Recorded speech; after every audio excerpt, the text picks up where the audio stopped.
Your TIG guys are doing solid work, but they're running the same pace they did 10 years ago while the backlog keeps growing. How's it going, everyone? Ron here from Tooling Around, presented by Pioneer Machine Sales.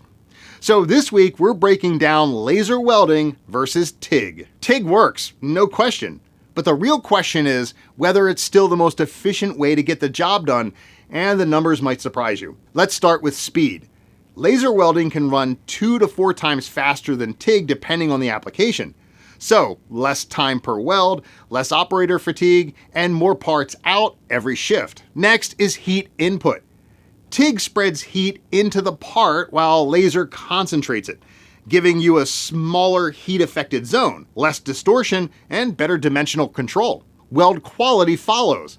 Laser welds come out clean and narrow with minimal spatter, and in many cases, no grinding or polishing after. You save time welding and, again, on finishing. Then there's training. TIG takes years to master. Laser has a shorter learning curve, which makes it easier to train operators, easier to standardize, and gives you more consistent results across your team. The reason laser scales is how simple the process is. A focused laser beam melts the base material. Filler wire can be added if needed, and shielding gas protects the weld. Laser still has its limits.